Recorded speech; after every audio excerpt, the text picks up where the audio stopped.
Hmm. To be black or not to be black? That is the question. Whether it is tis nobler to your political ambitions to play black. That was some broken Shakespeare. I was really trying, y'all. I was really trying. It's interesting because everybody has their like perception of different conversations, and it's just amazing, right? So some people really are on the mic and they're like, America is a mixed nation. What does it matter that Kamala Harris is not black? Who cares? She has even said that she is not black, that she's, Asian, Indian, whatever. But here's the problem. Because I feel like these are Democrat talking heads trying to backtrack what they've done to sell Kamala Harris to black people and even Gen Zers. Because for some reasons, you got to blackify your candidate to even make them appealing to the Gen Zs. So I think it's kind of that I'm hip, I'm cool. And for some reason, I'm just saying that for the hip and cool appropriation, seems to be hard on the appropriation of black side. And I peep, right? Black culture is just that dynamic, right? Everybody want to hold us down, but they have zero problem leeching off of us. Just leeching. But I think the biggest issue, though, with the whole Harris thing, is not the fact that she is whatever combination or race that she is. The conversation is that she herself placated to being a heritage that she's not. And again, you can break these conversations down into, her cultural appropriation. And, if you were going to say that, then it's like, yeah, it's okay for her to culturally appropriate herself to a black woman because obviously, she's been immersed in black culture. But I think where the issue for Kamala Harris rises, and I kind of noticed this too, and I was kind of wondering when somebody was going to say something about the fact that she has a whole other influential side to her. The Indian American heritage kind of story of Kamala Harris is actually her bigger conversation than any fragment of blackness that she may have. Even though, again, Jamaicans are not black. If she's Jamaican. I don't know what she is. Like, I think everybody's just kind of, there's so many ambiguous people being propped to us. It's like, who the heck knows, but the people who truly understand their ancestry. But, I think the issue is just that the whole Greens thing, the whole black talking black folks, the whole just really super leveraging the black sororities, right? And when you think about Democratic politicians, right, you know, Democrats typically make these sororities that are backing them beg for, I mean, they got to get on, they got to get their knee pads, they got to get their knee game strong, before they entreat the Democrats to, for funding. You know what I mean? And again, Trump did decide to fund or endow the HBCUs in a way that Democrats had not done before. And you got to give brownie points. I think people try to, distract from, all the sensational aspects of Trump, that they really do discredit some of the good things that he really did do during his term. But off of that, Kamala Harris is really suffering the, just the backlash, if you will, of the posing game, the appropriation game. And I'm actually happy these conversations are happening because I think so many people culturally appropriate themselves, in many little colorful ways to black people. Meanwhile, they have zero interest in really helping and promoting black people in a meaningful way outside of welfare subsidies, right? And I think many of these people, maybe they don't even realize it because I question how intelligent some of these political puppets really are. I really truly believe that these are just puppets, people running on ambition. And I don't even really, I honestly don't even think that some of them are super conscious because they're glory whores and distracted with the glory and elevation of things. I don't think a lot of them are truly conscious of how the swamp that they exist in really works. And you really do need that outside looking in perspective to kind of see some of this stuff real time. And that's why I don't take political positions. I don't have any loyalty to any echo chamber of thought because you got to look outside in, looking in on a lot of this stuff to realize because, you know, people can pull the old okey doke. I mean, and trust me, I've been in these echo chambers. I've had some level of agreement with some of them, but then you realize how some of these talking heads and these people who play both sides and they're really playing on people's emotions in little colorful ways, how they're operating and leveraging people, you know, you start to, you know, really kind of cleave on to that individual position more and more is what I say. And it's best to be independent and neutral as much as you possibly can. But off of that, I think that people need to center on Kamala Harris's record as a DA, you know, and I think she was even an attorney general. Or I'm sorry, yeah, was she an AG or attorney? Whichever one she was out in California and a senator, right? And you look at the issues and the bills and some of the talking points that she has lobbied on even when she was running for president and hold her accountable to those things. And I mean, even down to backfiring the Me Too thing on Kamala Harris, you can definitely backfire the Me Too thing on Kamala Harris because, again, when she was running against Joe Biden, you know, she said that Tara Reid chick should have been believed, right? Taking the feminist woman position, protecting herself, right? But she immediately after that ran alongside a guy that she felt like was a sexual predator towards women. So Kamala Harris has no loyalty to anything to me but herself and her ambitions, and she will leverage all kinds and play the chameleon all kinds of way to, you know, get what she wants. I'm telling you, these political women are the same animal, even if they're on different sides. And I think people need to realize that they are the same animal, even if they are on different sides. So that's why I tell people there's no side to be on because all of these people are really actually low intelligent establishment puppets who understood that, you know, obviously if you can propagandize something, if you can sensationalize something, if you are corrupt, you're good to be in their circle. And anybody who are not those things, good luck trying to get in.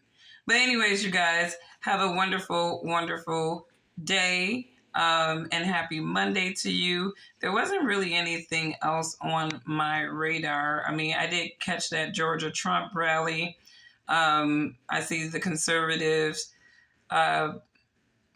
you know, celebrating Michaela Montgomery, I guess some Chick-fil-A woman who lorded over Trump and gave him the appropriate praise for her to get propped up by the conservative base. Like they will prop somebody who is lording over their people in specific types of ways.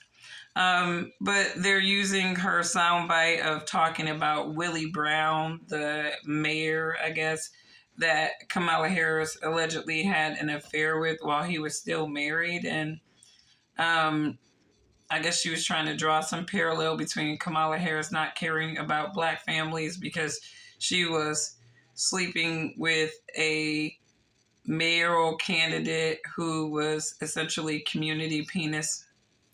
Any man that cheats on his wife, he's community penis. He's community penis, right? So, yeah, he's community penis. And I'm not justifying any of this, right? But it's easy to vilify the woman, right? But, you know, it's his marriage. It was his marriage. She was a 29-year-old ambitious, probably floater. And, people like that get in where they fit in. I don't agree with that lifestyle, but people, they find success. However, again, we're talking about a circle of people who have probably sold out in so many ways to get where they are, right? Like, I'll be honest, and I truly do believe this. If I took on the loose position that a lot of people have, if I, sold my soul, if you will, if I was willing to, you know, give people my time, my personal time for business, right? Depleting my dignity, right? I would be very successful, right? I wouldn't have much dignity, self-respect. I wouldn't really be able to look at myself all the time, right? Most times, but I would be wealthy. I would be wealthy, and everything would be exactly financially the way that I would want it to in terms of security. But you have to sell yourself out in Satan's world in order to achieve those things. And I think that's what a lot of people don't realize. It's like, and when you're selling yourself out in these little circles, right? These are kind of Epstein Diddy type of circles, right? So they got dirt on anybody that's ready to run for president. I mean, anybody that rises up as a voice, right? They're already picking dirt on these people to kind of discredit them from rising. And people need to be conscious of stuff like that, because I'm seeing even the Republicans like just pull like really dumb cards. And that's what I mean. Like, Republicans can really screw themselves up at a drop of a dime just by the stupid things that some of their base says, right? And they want to claim they're so hyper intelligent, but they just say the dumbest things, But what was that thing that they were talking about recently? And I'm just like, these people, some of those people are just so freaking dumb. They are going to definitely hurt Trump before he could ever hurt himself. For real. I'm trying to see. I'm trying to think of it. It wasn't about the Willie Brown thing. Oh, Laura Loomer was talking about how Kamala Harris's husband cheated on his first wife. And she kind of built this up as this juicy story about it. And I'm like, first of all, he cheated on his first wife, the white one, not the black looking one. And, I don't really know a lot of white guys that make the executive decision to marry a black woman. I really don't know many of them who would cheat. I mean, honestly, the black woman would cheat and leave him before he leaves her. I mean, especially if, she's giving him that good. It's like, he's not about to cheat on her. He is not about to cheat on her, right? So if Kamala was the one that got cheated on, that'd be a whole other story. Because I'm like, I know her ass ain't black now. Ain't no way that white man, if she's giving him the good, is going to go cheat on her ass. She would be the one cheating first, right? But he would not be cheating on her. If that was the story, I'd be like, dang, she really not black. Like, she got a whole white man cheating on her. It's just very rare. I'm not saying it don't happen, but it is very rare. I'm talking about an esteemed white man that has made an executive decision to be with a black woman, right? And if she fits his, standard of attraction and beautiful and all this stuff like that, because there's a lot of white men that are just crazy about black women. They find us exotic, they're very attracted to us, and they like our vibe, and that's their thing. And it's like, whatever is clever. I think people should love who they want to, but I just can't see a white man married to a black woman cheating on her, and that would be more of the sizzle and scandal than him cheating on his first wife, which really is a moot point anyways, because Doug's not running. Kamala is. And, I mean, it's just a narrative that just really doesn't hold any real weight on the decisions of people. Like, nobody cares about that. Republicans are going to repeat it to make people care, but nobody cares about that. It's a moot point. They're going to make themselves look petty and stupid, keep pushing it, right? Even the Willie Brown thing, petty, keep pushing it, right? Y'all going into this woman's husband now. It's just dumb to me. He's not running for president. He's not the Democrat nominee. The wife is, right? Kamala Harris is the nominee, right? And again, tabloiding him cheated, Doug Emhoff cheating on his daughter's, cheating on his first wife with his daughter's teacher. It's just, it's giving, I have nothing else. And, conservatives, just do better. Just do better, especially because Trump is doing well. Why would you want to screw things up for him? All right. Well, that is all I have for you guys today. If anything else should come on my radar, I might just do a live stream too later on, because I don't like the fact that people are acting like Kamala Harris is the reason why the market is in shambles right now.